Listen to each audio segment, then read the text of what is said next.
김성구의 뉴스 브리핑. 탈레반이 월요일 저녁 미군이 떠난 후에 카불과 아프가니스탄에 대한 통제권을 주장하는 가운데 집집마다 총성이 울리는 소름 끼치는 상황이 벌어지고 있다고 팍스뉴스가 오늘 보도했습니다.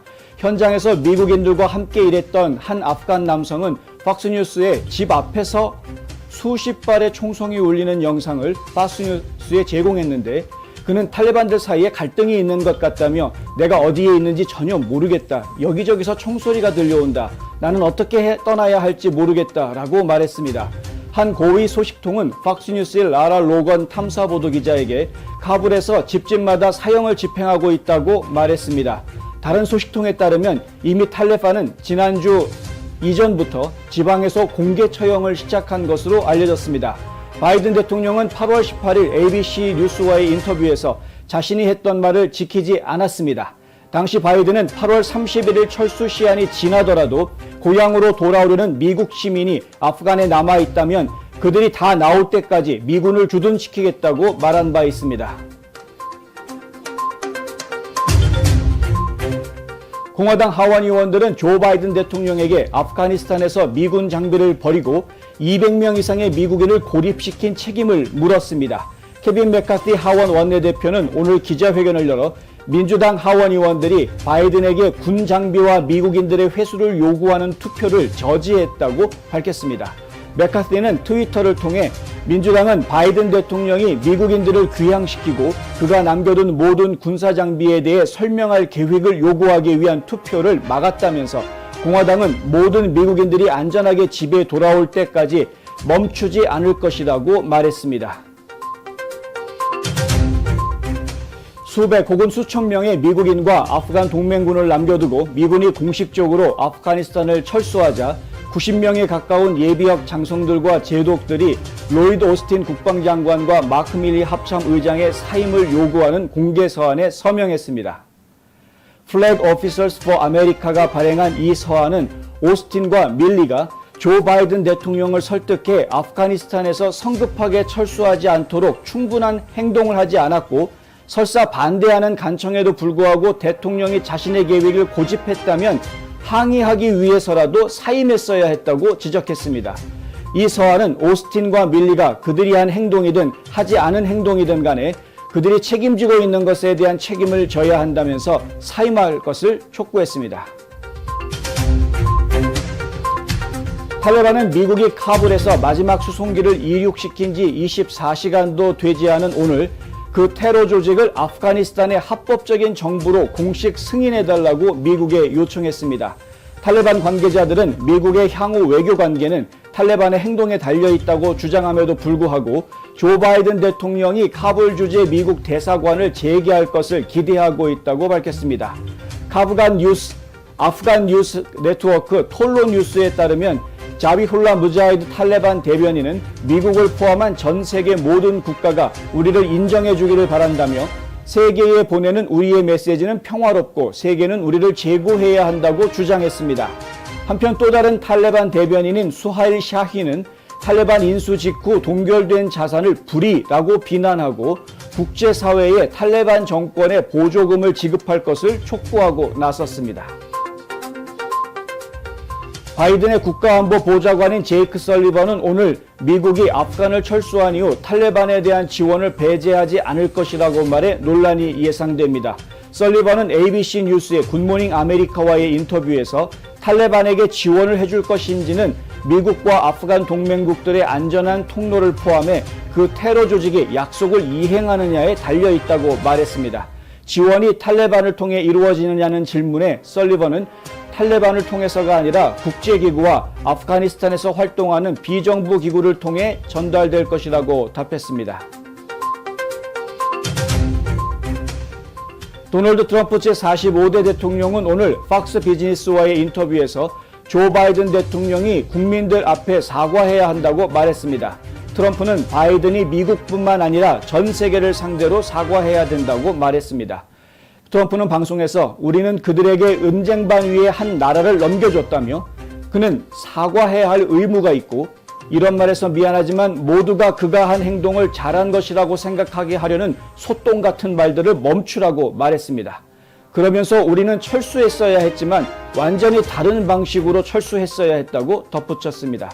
트럼프 전 대통령은 어제 원 아메리칸 뉴스와 타드 스탄스 라디오쇼 등 여러 매체와 인터뷰를 통해 바이든 정부의 실책을 비난하고 이 모든 것이 지난해 부정선거의 결과라고 역설하고 있습니다. 지난주 카불 공항에서 자살폭탄 테러로 목숨을 잃은 카림 니쿠이 병장의 어머니인 샤나 채펠이 어제 도보 공군기지에서 장례식을 치른 후 자신의 인스타그램 계정에 조 바이든 대통령에게 화를 내는 글을 올렸다가 계정이 정지되는 수모까지 겪었습니다. 인스타그램은 이후 해당 계정을 복구시켜줬지만 나라를 위해 근무하다 사망한 병사의 모친이 자신의 감정을 표현한 글을 플랫폼이 삭제했다는 점은 논란이 확산될 문제라 하겠습니다. 샤나 채펠은 해당 글에서 바이든을 향해 당신은 미 합중국의 대통령이 아니다. 속임수는 이기는 것이 아니다 라며 당신은 나약한 인간이고 배신자다. 당신은 어떤 종류의 리더도 아니다 라고 말했습니다. 더 게이트웨이 푼딧은 샤나 채펠이 장례식 다음 날 백악관으로 차를 몰고 가서 바이든이 사임하고 부패한 행정관들을 모두 데리고 떠날 것을 요구하는 시위를 열겠다고 약속했다고 보도했습니다.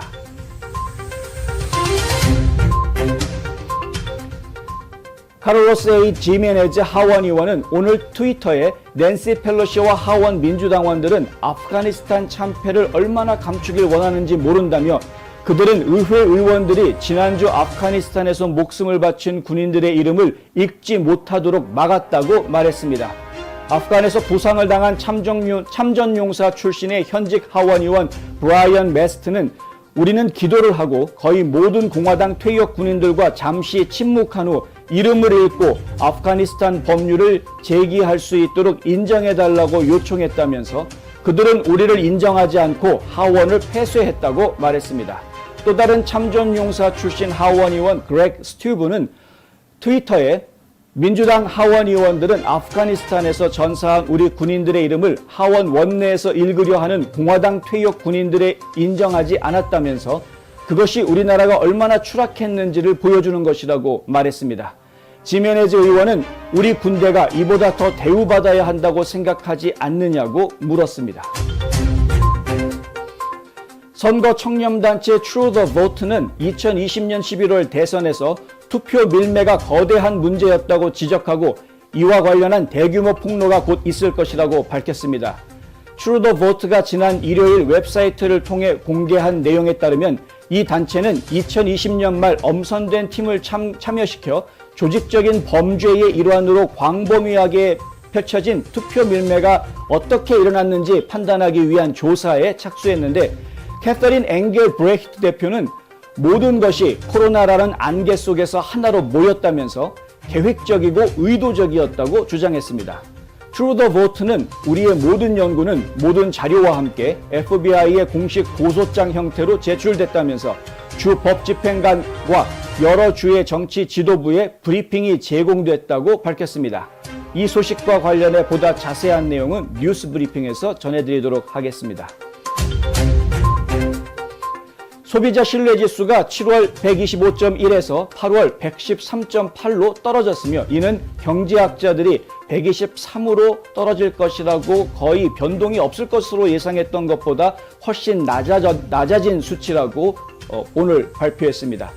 소비자들은 7월보다 8월에 더 경기 전망을 어둡게 보는 것으로 나타난 것입니다. 소비자들의 현업과 노동시장 상황을 가늠하는 현재 상황지수도 지난달 157.2에서 147.3으로 떨어졌습니다. 소득, 기업, 노동시장 상황 단기 전망치를 바탕으로 한 기대지수 역시 103.8에서 91.4로 떨어졌습니다. 기업경제연구단체인 컨퍼런스 보드의 경제지표 선임이사 린 프랑코는 델타 변종과 가스 및 식품 가격 상승에 대한 우려는 현재의 경제 상황과 단기 성장 전망의 부정적인 시각으로 이어졌다고 말했습니다. 프랑코는 주택, 자동차, 주요 가전제품에 대한 지출 의향이 8월에 모두 냉각됐다고 말했습니다. 향후 6개월 동안 사업 여건이 개선될 것으로 예상하는 소비자 비율은 30.9%에서 22.9%로 떨어진 반면 상황이 악화될 것이라는 의견은 11.9%에서 17.8%로 뛰어 올랐습니다.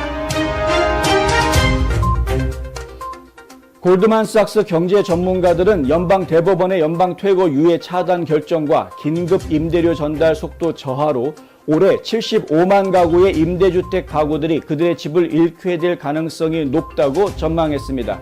골드만 애널리스트들은 지난 일요일 발표한 보고서에서 부동산 업체와 연방기관, 아파트 업체의 거래 및 옹호단체인 전국 다세대 주택협의회의 임대표 체납 예측 자료를 토대로 이같이 밝혔습니다.